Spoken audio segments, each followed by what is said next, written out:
So today we are talking about being centered. And I think what I'll do is I'll start off, I will talk about my client yesterday, because she's a young girl. And when she first came to me, she was in a real state. I mean, in every area of life, emotionally, physically, spiritually challenged. Just didn't know who she was, what she wanted. She's only 14. So, she's going through the hormone changes. It's that kind of cycle. And, it's the parents and the child kind of thing as well, so it can be challenging. And, but she's transformed in just a couple of sessions, and I keep talking to her. I'm always there. She knows that if she needs to talk, I'm there. It's great. And she really loves that time. But anyways, yesterday she came in, she said, I have to admit, she said, I had a panic attack at school. And I said, right. And she goes, everything's got a lot better. She goes, but it did happen the other day. I said, okay. I said, so what did you do? She goes, well, by the time I'd asked to be taken out of the class, she said it was too late. And I was like hyperventilating and, like in a real state in the bathroom, and just, she got past that point, the trigger point. So I said to her, okay, so what is your trigger point? What happens to your body? Where do you feel it? What can you feel? What happens before the point where you lose control of your breathing, before the point of no return, basically? Because once that breathing goes, it's difficult to get right back into the flow, isn't it? If you can recognize the little symbols and the signs and the things that happen to you, then it's much easier to take control and to divert the situation. And she said, so firstly she said, she goes, my breathing goes all funny. I said, yeah, no. I said, what happens before that? And she goes, well, everything goes fuzzy around me. I said, okay. So when everything goes fuzzy around you, it's before the breathing. She said, yeah. I said, right. That's the point that you're recognizing. When everything goes funny, at that point, you've got to take control. So I said, at that point, instead of waiting for it to all kick in, go to the teacher at that point when everything goes fuzzy, put your hand up, do what you need to do, and say, I feel like I'm going to have a panic attack. Please, can I leave the room? And I go outside. Because what I would usually say is to go outside, sit on the ground, look at nature, look at the trees, smell the air, smell the flowers, get grounded, be centered. And this is another way of becoming centered, to take notice of anything that's natural, anything that's real. The smells, the colours, the naturalness, just bringing you back to noticing your breathing, just calming yourself down and just getting rid of the panic, getting rid of the fear. And she said, I'm not allowed to go outside. She goes, I'm not allowed to go outside, as in, like, she goes, I said, so where do you go? She goes, I can go in the corridor. I said, right. I said, so what I want you to do at that point, when you see everything go fuzzy, I said, I'd like you to have something in your bag, like a little toy, something that you're comforted by. It's like a little colourful toy, something that's soft, that feels nice. You can spray some perfume on, your favourite perfume, something like that. And at that point, when everything goes fuzzy, put your hand up. You go to the teacher, say, I need some space. I'm feeling a bit panicky. And go and sit in your corridor where you need to do. And it doesn't matter if you're not outside, but just get that toy out, something that's small that you can just really focus on it and smell it and look at it and feel it and touch it and just really concentrate on that toy and just let everything calm down again. Because once you shift that focus, and it's something that you can do, it's something you can carry in your bag or, carry in your pocket or something like that. And once you do that, you're bringing you back to reality, and all the hurricane around you starts to disperse. And you're back in the center, your bag. And I said, do you think she could do that? And she goes, yeah, I really think I can do that. So that was really good. And it just came back to that being centered. And I think that centering feeling, that calmness, that thing that we can all do once we recognize those little triggers is so extremely powerful, because we're taking control of our we're taking control of our breathing, of our thoughts. We're kind of guiding our thoughts, and it allows you time to reflect, just to self-reflect, breathe, and get back into a place of present. And from the present, everything It just feels so much better because it's what's happening right now, what's important right now, and it's dealing with that rather than everything, you know, because lack of sleep, hormone changes, all of these things that she's done. You know, we've had hot weather, you know, so it's all of these things just all tied in together, adding to the extra noise, basically. So that was my little thing yesterday. And then for myself, when I talk about myself, at the dentist, I've got a thing about dentists. And Ethan had to go to the dentist the other week to get his teeth. It was one's growing through, and he had to get his tooth taken out because one's growing through and it's got to come out. So I was sitting there in the corner because it's all COVID, isn't it? Like, you're not allowed to go anywhere near anything or do anything. But I was sitting in the corner and Ethan's in the dentist chair, and it goes back, and I'm just breathing, trying to concentrate on my breath, and the chair's going back. And then all of a sudden he starts doing it because he had to numb the gum, didn't he, to get the tooth out. Well, good God. So I'm sitting there, I'm trying to meditate, but then the sound's going off of the beep, beep, you know, when they're doing the anesthesia little thing around it. And I can feel myself like inside just getting more and more like this. I thought, I put my earphones in, right? I said, look, Ethan, I love you. I'm right here. I said, but I need to do this. So I put my earphones in, I put my music on, and I was just there, and I concentrated on my breathing. I was listening to my music, and everything just felt a bit better. No, it felt a lot better, actually. And, you know, I could see him. He wasn't even bothered by it. And I didn't want him to be triggered by my trigger, you know. So, like, I had to kind of take control. But that's what I did. I just put my music on, started really just concentrating on my breathing, and we got through it. And he came out and he was laughing at me. He was going, Mum, you're so funny. And I was going, I know. But, like, I know my triggers as well. I know what happens to me, the feelings that I get when I start getting in that kind of like, and I get hot. I have hot flashes, and I can feel it in my belly kind of like twirling around. and I'm like, and then I hear the sounds and I'm like, no. So that's my point. I just have to stop. And I did. And that really works for me. So, and it can work for everybody. So let's start with Susie, because you're there so we're going to work around like this, like a circle. Susie, being centered.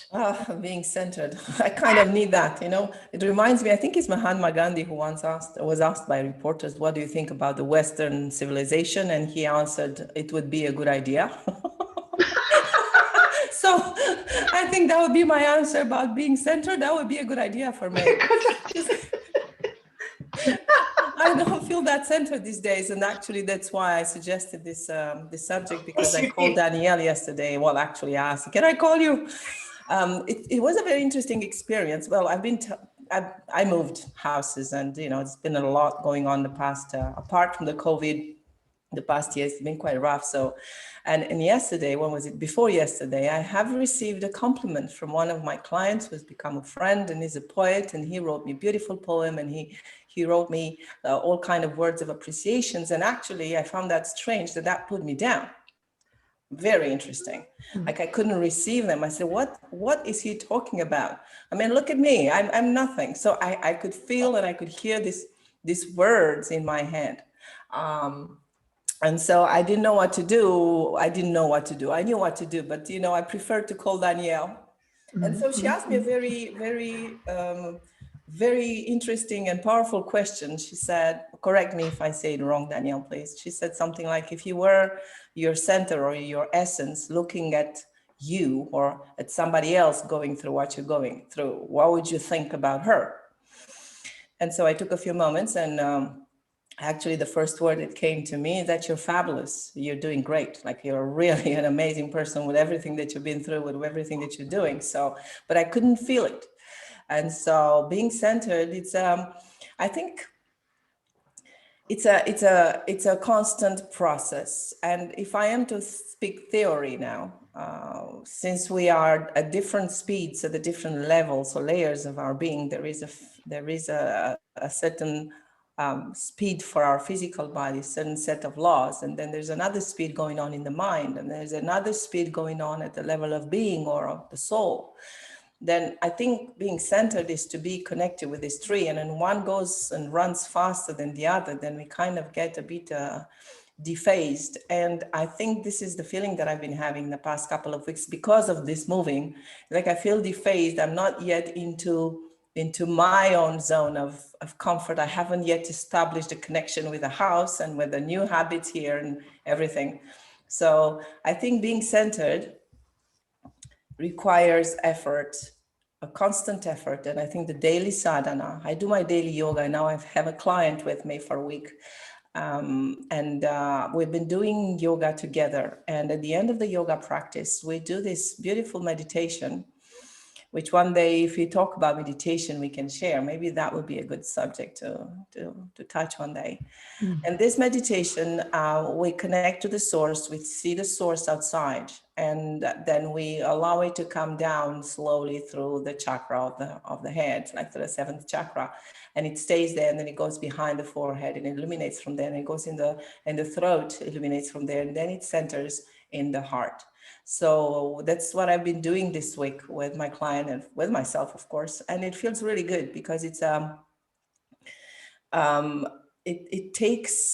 it brings everything back in. I think feeling centered is when you are into your essence. In my personal experience, nothing else outside can actually bring you this feeling of centeredness. Nothing, no object, no relationship, no person, no job, no house is literally being able to be within you and allowing that light or of the source, God, well, whatever we want to call it, to be and shine in your heart. And there's where the peace is. And I want to share with you a quote before I give you the word. Yeah. That I saw this morning from Muji, and I found it quite cool. It says like this: it's true that what you feel is what you feel, but it is not true that what you feel is truth. So even though in your mind, those thoughts are telling you things about yourself, your mind keeps judging yourself, and, they may seem true, and the experience seems true because it's real, but it's not the truth. And that's what I discovered yesterday with Danielle when she told me what is actually the truth about you. And that's I am doing great, actually. You just need to be reminded of it sometimes. Yes.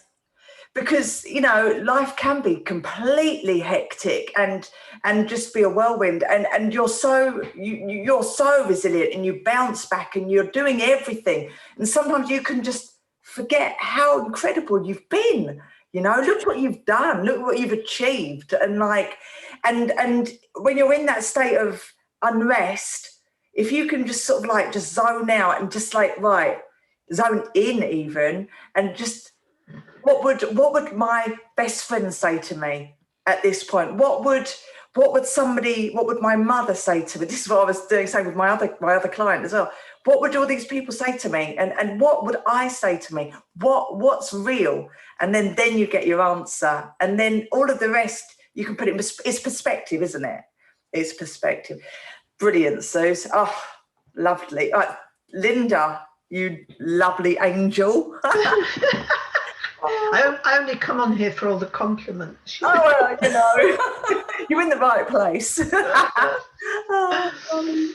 Yes. So thinking of I was listening carefully to your story about your girl and how you handled that. Years ago, and for a long time, I would have panic attacks. And they are absolutely vile. And they're different to an anxiety attack. Panic attack, something you've no idea what it is you're going to die from, but you are going to die any minute now. That's the feeling that's in your mind and your body. And I have no truck with them now at all. And all I did, I was fortunate, it was one of those things, Kate, where it only took left brain logic to shift from it being black to being white. I began to, in a clear space in my life, I began to teach relaxation workshops not just meditation, but all types of things you could do to relax. And so I read up about panic attacks. And it was as simple as this. Something sets you off. There is an initial trigger which sets you off into fight or flight. Your body produces a ton of, what's it called? Adrenaline. That sets your everything in motion. That makes your breathing go wrong. Your heart's pounding. You are frightened by that. So your body, to help you out, sends a ton more of adrenaline. And then you're even more frightened because everything's got worse, and it keeps sending adrenaline. So it's a spiral. And I would notice, I could understand this from experience too. I would notice that sometimes they would go away for two reasons. One, when I let go, when I said in my head, well, I'll just die then. I don't care. I'll just die then. And then it would go, because I've stopped panicking and given in. Another time it would, occasionally they would last a long, long time, hours and hours. Then it would stop from adrenal exhaustion because there was no more adrenaline to give. And that was quite a nice feeling, because then in that state of adrenal exhaustion, everything was calm. There was nothing whatsoever to respond to a trigger. So I just saw the logic of this spiral, that, oh, so we get frightened at the outset from the first symptom, and then it all goes to pot. So we just need to not be frightened. Now I understand this. And I never in all these panic attacks had I died. I've never heard of anyone die in a panic attack. So it was that logic that Kate teaches. Just give your left brain an idea that it is not all black, that a little chink, and it go, oh, right, it's not then. It's not true then.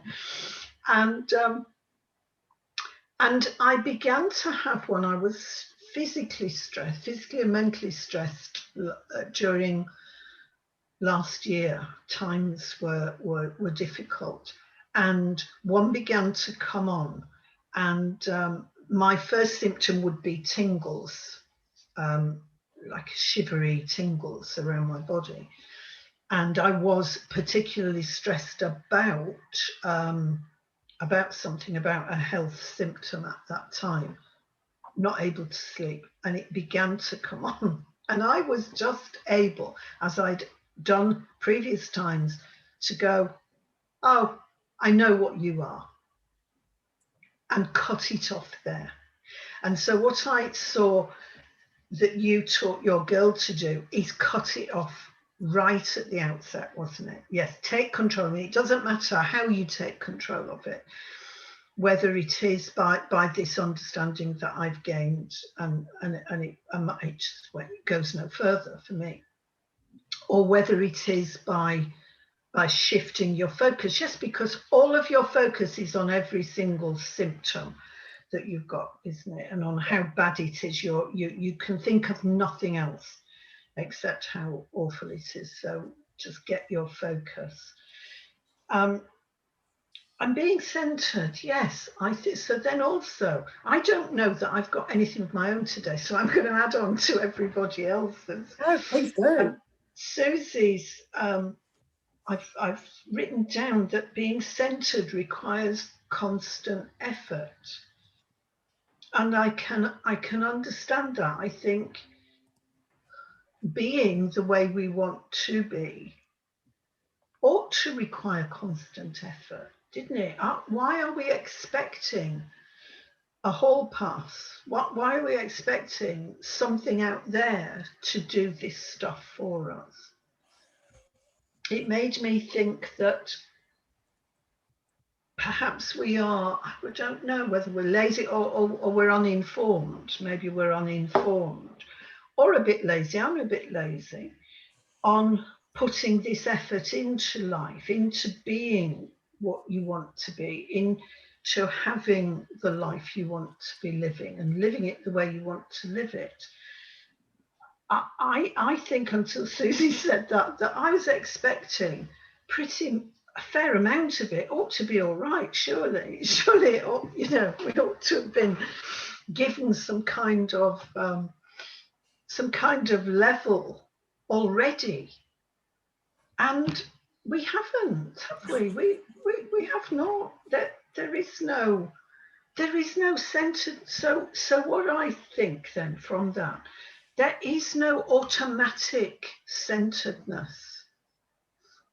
We have to achieve that, attain that, don't we? And for me, that is a big surprise. It's a big surprise, really. It's interesting because, like, we put in, you have to put in the effort for any mental state that we're experiencing. There's effort, whether it's conscious or subconscious, that is going into getting into that mental state. So yes, absolutely, you have to make the effort to get into the center too. So take back control.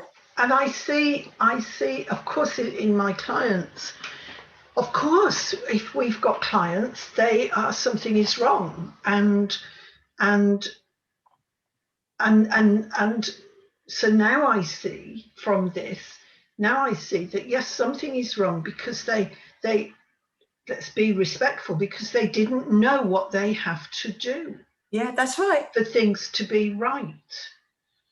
Yeah. And so it kind of turns things around a bit, doesn't it? So we're not, yes, we can remove things with NLP, we can remove feelings, we can destroy states and feelings. And I believe that is a good thing to do, because we've collected a whole load of baggage. We've collected a whole load of Facebook algorithms that have got no sense whatsoever and are keeping us unable to leave the house or unable to get in a lift, or whatever it is. So we can do that, and I think we must do that. Let's clear the ground, and then we need to build on it. Yeah. Which is, I'm always talking about Kate's course. That is what Kate's course does, and Kate's group is going to do. Because otherwise it is not going to come automatically. Truth. That's what I've got to say about it.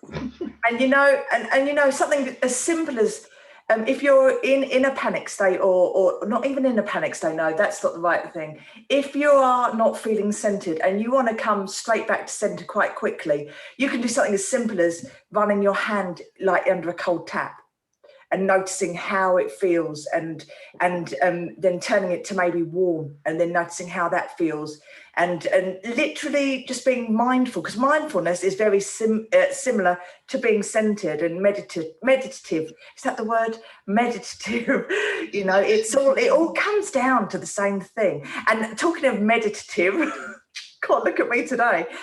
Kate, the amazing Kate, is going to be doing, she's offered to do a technique for us all today, so we can all try it. And I'm really excited because, Kate, you are just flipping awesome. Your techniques, I always use your technique as well about the driver and and you're in the car, because I said that to my client yesterday as well. I said, it's part of you that's trying to help you. There's these panic attacks trying to protect you, but you just need to notice that and just say, look, I know you're there. I recognise that. This is from Kate, but you're sitting in the passenger seat and you're driving. I'm taking control. If I need you, you're there. But until that point, I'm driving. And that's it. And that's a brilliant analogy, Kate. Brilliant. So, Kate, can we come to you? Yeah, sure. So I got a few things I'd like to sort of follow on from what you've said. Yeah. And then maybe we'll do this practice together, which we can do just sitting down. It's just a simple centering practice. But so what you're all saying, I'm hearing from all of you, especially like Danielle, you're talking about going to the dentist and stuff. It's like it's a very sensory experience, isn't it? It's the sounds, there's the smells, there's the lights, all these sort of things, and we can anchor that experience as being bad, you know, and so then we immediately, before we even get there, we're starting to get fearful, aren't we, about it coming up and what's happening. And it tends to never be as bad as we think, does it, ever?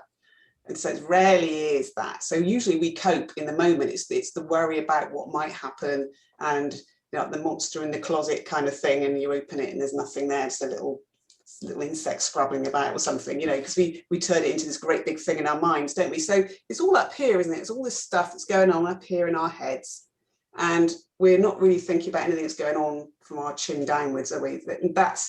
And when you get into like running your hand under the water or smelling something like your favorite perfume or whatever it might be, then you're getting into your body, you're getting into your senses, you're getting out of thinking and into feeling.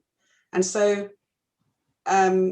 it's all about what are you feeling and getting into your body, and that's the way out as well. It's the way in and the way out, because we get this feeling, we suddenly get this panicky feeling in our chest maybe, or our breathing starts going funny, and then we start thinking about it. Oh, what does this mean? Am I gonna die, you know, as Linda was saying, and then we start thinking, and as Susie was saying, I was thinking all these things about I don't deserve this praise and everything else, was really absolutely you did. And it was just like, and when you sort of got yourself out of yourself, like you get a different perspective, as we were saying, then you look at it in a different way. As Linda was saying, you know, well, okay, you know, what if it's just this thought, then I'll change the thought, and that was it. Or if it's a feeling, then we know you can change feelings, because they're not real either. Really, you can change feelings. I can move pain all around my body if I want to. And so it's, if I can do that, then maybe I could actually get rid of it completely, you know. Just so there's all of these things that you can do when you decide to, kind of like, it's a decision, isn't it, to take charge, as we were saying. And then the simplest way for me is to get into that centered feeling. What is that feeling for you? Knowing what that is. Yeah. Because some people they've sort of kind of forgotten what it is. So finding, where is it for you? And some people have it in all sorts of places. Tends to be down in the gut. Some people are more in the heart centered, and some people more go down to the gut, where it's like this really sort of sense of being. And it is our center, really, our gut, when you think about it, in terms of how tall we are. So it tends to be there, and there's a feeling there, and it tends to be like an orangey yellow light for most people, which is this just warms like sunshine. And it's when you can just focus on that feeling, because we're saying, oh, it's not, you have to work at it. And yeah, you have to work at remembering that it's there, but I believe it's always there. But you're right, we do have to make effort. We can't expect to go through life and have all these things happen to us. Like every day, you know, you make a plan for the day, and as soon as you get out of bed, it's changed because something's happened here and there. So this life is always throwing us this stuff. And I believe it's a bit like we're walking a tightrope all the time. That's life. So you're walking a tightrope, you're being aware, am I balanced or not? If I'm not balanced, then I need to move a bit left or right with this pole. And, you know, I might be carrying a lot of burdens along with me, and the pole might be unbalanced in the first place. So I need to take those off, which is what we do with NLP. Just let's release all of that old stuff, so I can just be freer to move and be more flexible. And then taking another step, you know, and knowing what direction you want to go. And so, and then you do it all again. Where am I now? Am I balanced or not? If not, get myself more balanced, and then take another step. And that's life. And life is holding the rope and shaking it sometimes, you know. So that's what we have to deal with. And it does take effort, and we have to learn how to do that. And how to do it for us, because we're all different. And so my way is not your way. And so that's why we have to have all these tools in our toolbox, isn't it? So that we can share these things with people and say, well, how about this? How about that? Or what happens? And then asking them, what's happening for you right now? Like the girl with the anxiety, panic attacks, then what was happening for her was very, very unique for her. And so she knew that what happens just before she falls off the tightrope, you know, what was the moment she knew it was about to happen, or the bounce was about to go, then she could get herself back to bounce on her own, because she was still in control. Yeah. But when the mind gets stuck in fear, then that's it, we're out of control. And then, so it's all about learning how to stay in control. And then what do you do when you lose it? And that's the other thing, like, it's all very well, but what happens when you lose it? It's all great having all these great, sit and meditate, and I'm loving calm, and I can go on a 7-day quiet retreat somewhere, silent retreat, and find my center and everything else. And I come back to my life, and what do I do now when I'm back in my life? So it's what happens when you lose it, when you suddenly lose it and you're just angry and you just fly off the handle. Then it's also learning how to do that. And that's a practice too. It takes a lot of practice. And there are ways that you can do that by purposely, like say you have an anger issue. One way to get yourself back to center once you lose it is practicing by just angering yourself a little bit and then trying to bring yourself back.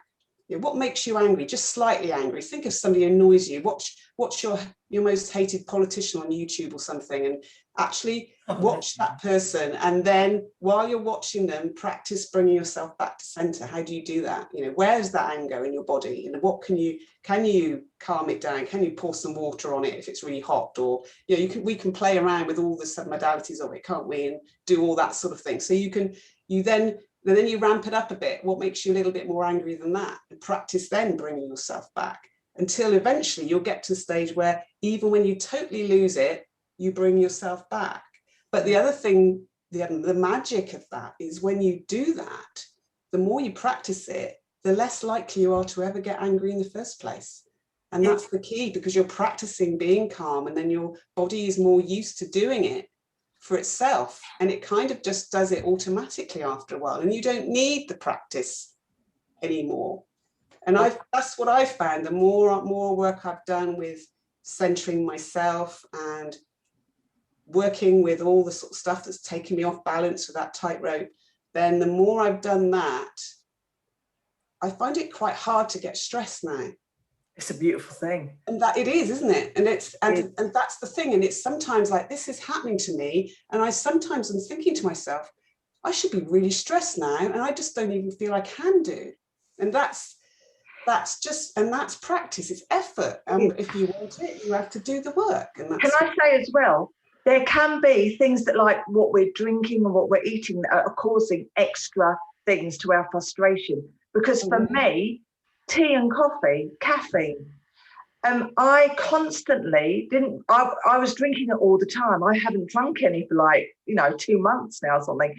And how I feel inside is totally different to when I was drinking tea and coffee. And I just didn't realise that was it was a trigger for me. It was something that I was doing on a daily basis, which I had no concept of what it was doing to my body.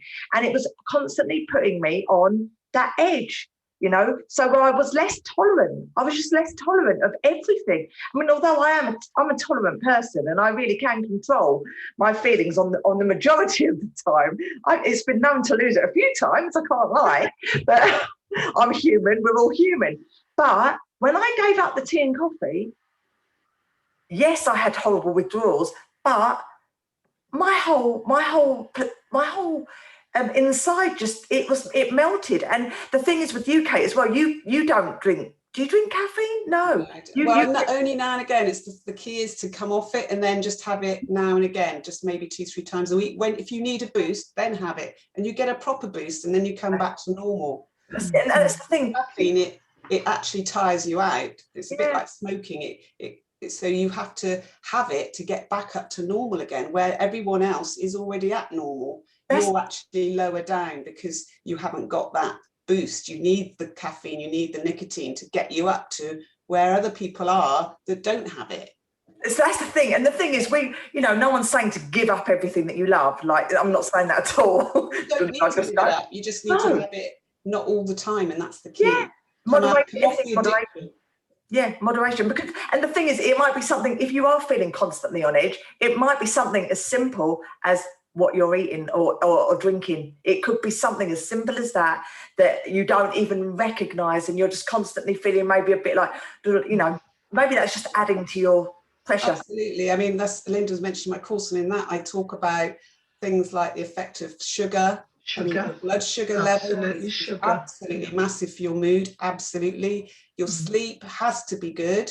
Yeah. If you don't sleep well, then you have no resilience to stress, and the slightest thing will stress you out. Like last night, my husband said something to me, and I was kind of like getting quite annoyed. I noticed myself getting a bit annoyed, and I thought, what's this? And I thought, I'm just tired. Yeah. This is stupid. This is nothing. But it was like 9:30 at night. I was tired, and it just wasn't the time to have that sort of discussion, because so once you know when your times of high resilience are, which are normally in the morning when you're most rested, then that's your time to have awkward discussions with people. So you can, once you know yourself, you can plan that. Yeah, can I add something here? Because you talk about food. Yeah. Of course, it's important, and the centered state comes from the Ayurvedic perspective with the balance of the doshas.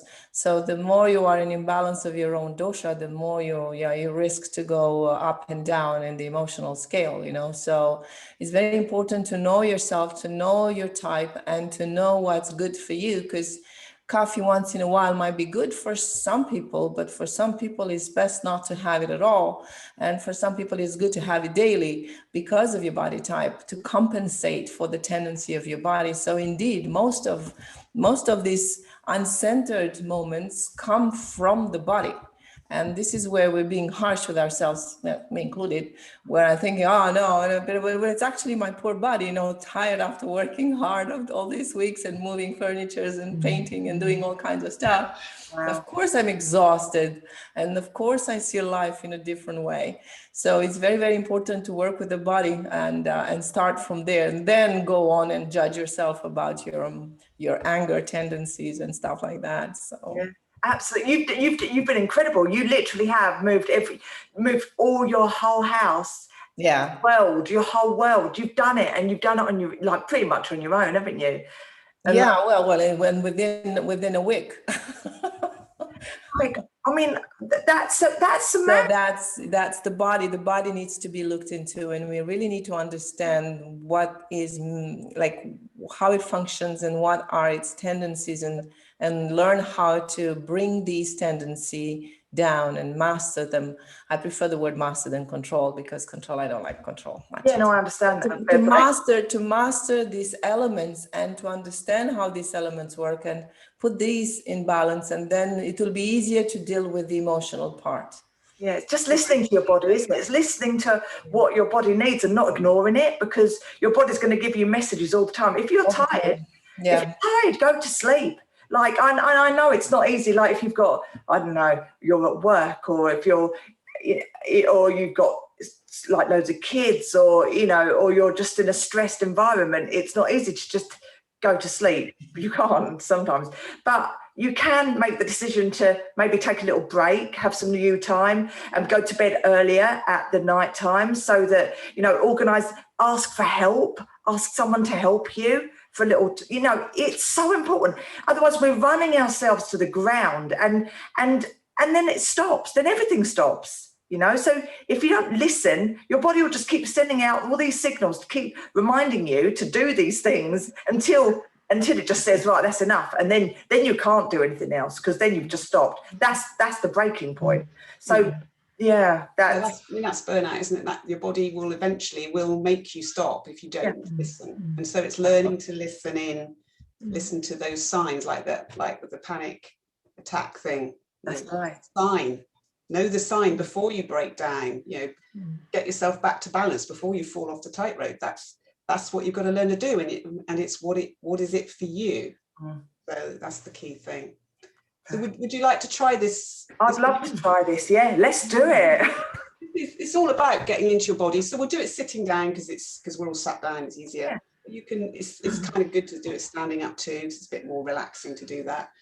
And it's all about getting into the body, because I study embodiment. It's like changing your mind and your feelings and your thoughts by using your body. And so it's kind of like a halfway between yoga and NLP kind of thing. It's like a really cool practice. Okay. And in embodiment, there's a guy called Mark Walsh he's got loads of videos on embodiment. You can find loads of stuff online from him. And he talks about using this ABC system. Okay, so that's what we're going to do. We're just going to do the ABC of centering.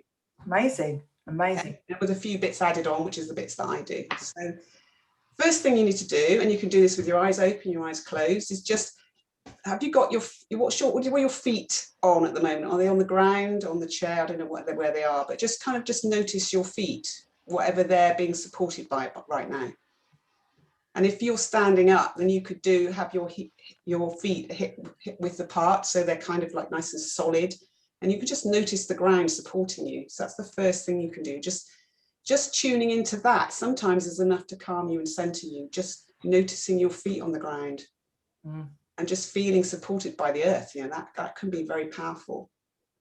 So just tuning into that, and then you can just say hello inside and just notice what is happening. So this is this is awareness now. So we're just getting aware of what's happening in my body right now. Just sort of have a look round at your feet, come up to your legs and notice what's happening. And a lovely noticing that you can do is noticing your breathing, especially like the opening and closing of your ribs when you breathe. It's a bit like opening an umbrella and closing again, because it's not, we tend to just notice the feeling of the breath at the front of our chest, but what about our back? Right round our back, our ribs are moving there too. And just, can you notice that right now? Just let the umbrella open and close.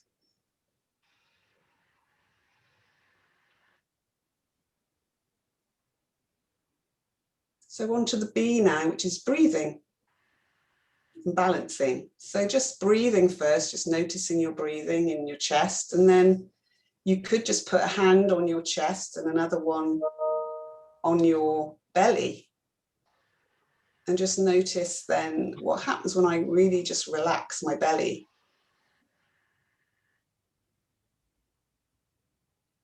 Because ideally your belly would move more than your chest would when you're properly relaxed. And we tend to hold our belly in a lot when we breathe. We hold a lot of tension in our belly, and so that diaphragm needs to be relaxed to breathe properly and deeply. So you can just notice your breathing with that.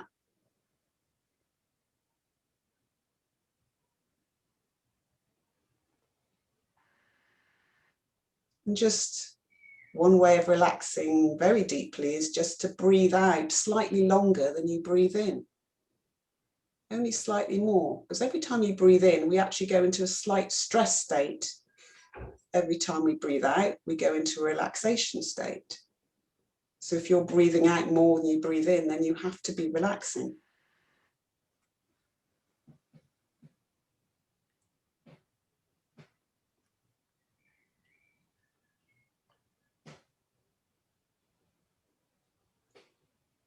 And then the other balancing thing we can be doing for B is just noticing where you are in space now. Are you a bit more forward than you are back? In which case, center forward to back. Just be more centered there, and then do the same with left and right. Are you a bit unbalanced that way? You think of your shoulders. Think of how you're sitting right now. Are you a bit left or a bit right? And then there's up and down as well. You know, could I be a bit more, lengthen my spine a little bit and make myself a bit more centered that way?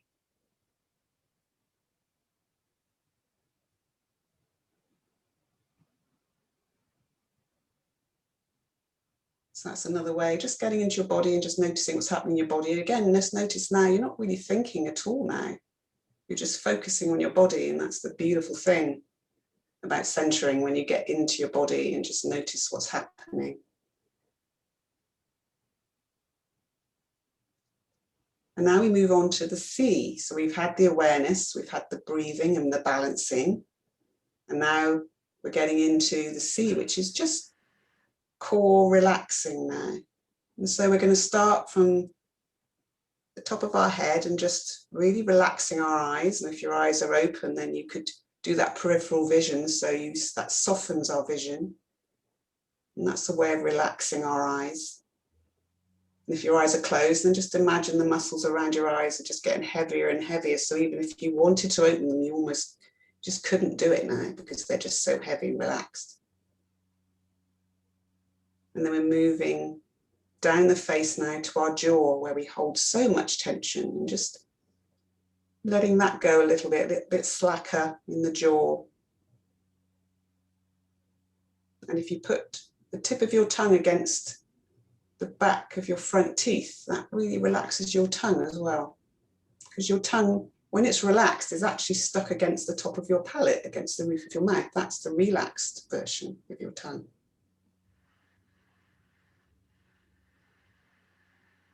And then moving down now, taking that relaxation down the back of your neck and around your throat.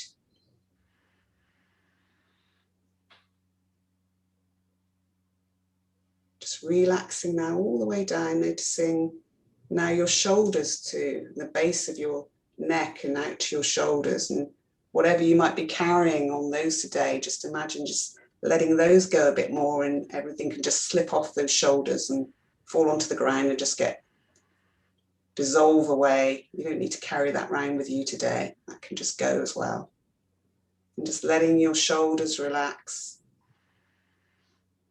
And open too. Now, if they're a bit too forward, then that's going to restrict your breathing. So just putting your shoulders back a little bit, opening up your chest and noticing how much more easily you can breathe when your shoulders are back. Something we do, when we tense, we tend to go forward with our shoulders. So another quick way to relax is and just center ourselves. Let's just put your shoulders back and breathe. And then down to our chest now, just noticing that, again, the opening and closing of that umbrella as you breathe.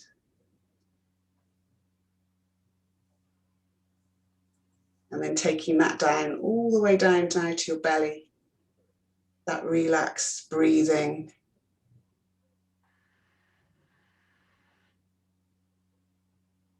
You're really letting your belly hang out now, because we don't do that. But if you notice a baby when it breathes, its belly is lovely and full and open. It just breathes so easily.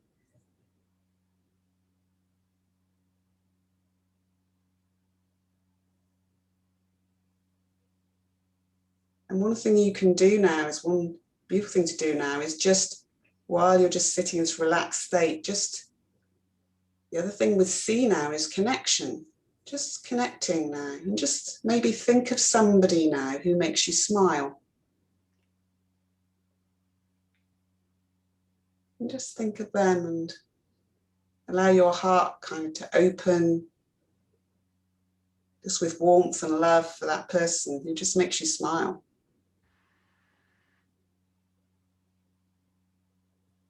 And when you're into that feeling, you could take your hand onto your heart and really feel that feeling, and you could then rub down from your heart down to your belly, and you're just taking that down, one hand after another, just bringing it down now, taking from your heart down to your belly, and just rubbing down, heart to belly, one hand at a time. And that's just another way of taking that feeling down. Just connecting your heart with your belly, that those wise centers. Our heart is very wise in terms of feelings and emotions, and our gut is very wise in terms of intuition and that connection with the source, as Susie talks about, that beautiful connection that we have with all things that are just warm and full of love and energy and light, all of those things. A lot of people that suffer with anger can be a lovely experience, just rubbing from the heart down to the gut. It's a lovely feeling. And then now just think of yourself, and just gratitude for you, and imagine just thinking about all the things you've done in your life and the achievements that you've made and how amazing you are. Just you being you, messy and imperfect as we all are, but amazing anyway. So just now, beautiful thing you can do to finish is just to give yourself a hug. So you put one hand on your shoulder and the other hand and under your arm, sort of like hugging. So you're hugging your heart. And if you like, you can put your head to one side onto your hand that's on your shoulder and just give yourself a hug, and you can sort of rock yourself a bit left to right as well, which is quite nice. So just giving yourself a beautiful hug. Just caring for yourself right now, this amazing self.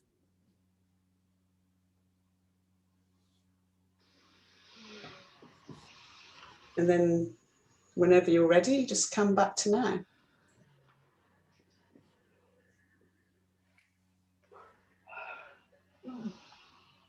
And just noticing how you are now compared to how you were when you started. Yeah. And what made the difference for you? What was the thing? And there'll be one thing that really worked for you. I mean, for me, putting my shoulders back is a massive one for me. That was beautifully worded. Yeah. That was focusing on the breathing. I used to do yoga years ago, and I'd no patience with the breathing. I never did the breathing anyway, and I had no patience with it. And I kind of feel as if it's a bit, if that is all you've got, you know, focusing on your breathing, then you're in a bad way. and then this last, I don't know, year or two, I've derived great benefit from that focus, just focusing on it. That was very nice then, and even counting, just not a lot of focus on the numbers, but counting so that I could know how to do the longer breath out. That was lovely. Yes. The connection was really great, wasn't it? And sending out, I was thinking of you and sending you all the hug. Oh, thank you. It's the truth. You make me happy. You just add to my world. I'm so lucky, and I feel a lot calm. I feel calm. It was lovely. Oh my gosh, it's been an hour, and it's been a wonderful hour. How does it come through? Oh, that was the most beautiful ending to this hour. I don't even want to leave. I want to stay. Oh my gosh, has anyone else got anything that they wanted to say? Because I think that was just wonderful. Well, indeed, I think breathing is one of the keys to get there. And there's plenty of pranayama techniques that don't require too much time. I just taught the client that he's here with me for 7 days, and she's dealing with several things, and that the best way to go about it, apart from everything else that we're doing, I taught her a couple of breathing exercises which are very simple, and it takes literally, I don't know, maybe 1 minute, not even, and it puts you instantly into this. By the way, after we talked, Danielle, that's what I did a breathing, and it helps. Good. But the thing is, I think the hardest thing to do when you are out of center is to remember that you can do something about it. That's the thing. If you remember and if you get yourself to do it, it works. There's so many things. Tapping works, breathing works. There's so many things that work. But lots you get yourself to do it, you know, that's the thing, to do it systematically, to do it preventively. I do it every day. I do my yoga every day. When my client was even better because the two is different and there's the energy there. But even so, I do my yoga every day. And despite that, because we were saying that life is like this tightrope, and beyond everything that we have and carry within us and within our bodies, there is the external factor, there's the external noise. And in a society as ours, where we're literally bombarded, and it's like, there's no way, unless you live in a forest somewhere, or maybe somehow like me in a tiny little village, that there's nothing going on, that you can find some peace. But else, we're constantly under the influence of all these external factors, social media, TV, computer, phones, and everything. And it's not that I'm negative or anything, but it could get harder and harder. So the more you invest in yourself and in learning tools on how to deal with these things, the easier it will be, because it's not going to get any easier. That's you right. know, the technology will make it easier for us.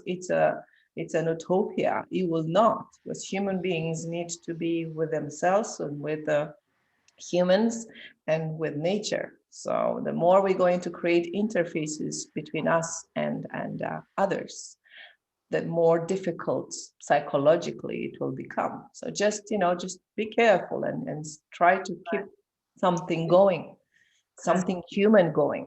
Oh God. It's So, and not take it for granted that you have it when you have it. That's the problem, isn't it? Because we have it and we take it for granted until we lose it, and we lose it big time, and then we get people coming to us. And what we all want is to prevent this from happening. This is why we do this now. So do some practice as a prevention for the future, because it will come if you don't do it. That's the thing. I think there's very few people that go through life without any kind of emotional thing going on, when they could have done with this practice ready for when it happens. And thank you, Kate, for the practice. Wonderful. So what we can say now then is that the moment we're looking for, when you were asking your client, Danielle, for what is the moment before, we're looking for the moment before we feel we've lost power. And that would be that she identified that moment, didn't she, in a panic attack? Once you've started down that spiral and your breathing is upsetting you have lost power. Fortunately, I've been able to take it back, but you want to deal with it as soon as possible, don't you, really?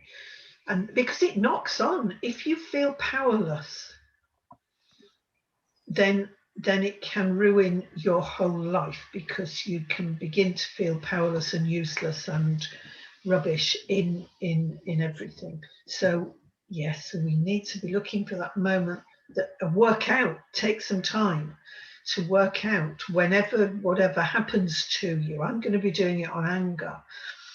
Whatever it is happens, panic or anger or depression or whatever it is that happens, look for what is the moment just before it's too late. That's right. And in the darkness, know that light will always conquer it.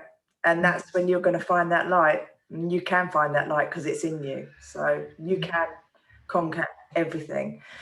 On that note, I wanted to say a massive thank you. Gosh, that was incredible. That was absolutely incredible. Anyone that's watching, I hope you got value from this, because I feel so relaxed and so calm, and it was wonderful. Anyone that you want to contact, we're here. We are here for you. I've got to get my brain back in gear. So yeah, I'm going to list everybody's contact details in the notes. So please do, if you need any help at all on a one-to-one level, we're all here to speak to you. They're all incredible people that I'm surrounded with here. I'm so grateful and lucky to have these beautiful women in my life. And get in touch with us. Listen to our podcast every week on a Friday. Share and help other people feel great, because we all deserve to feel great. That's the most important thing to know. We all deserve it. Yes. So on that note, have a beautiful weekend. I'm going to sign off live. I'm staying with you guys, and take care. Yeah. Remember, realtherapypodcast.com/follow. Right. Bye.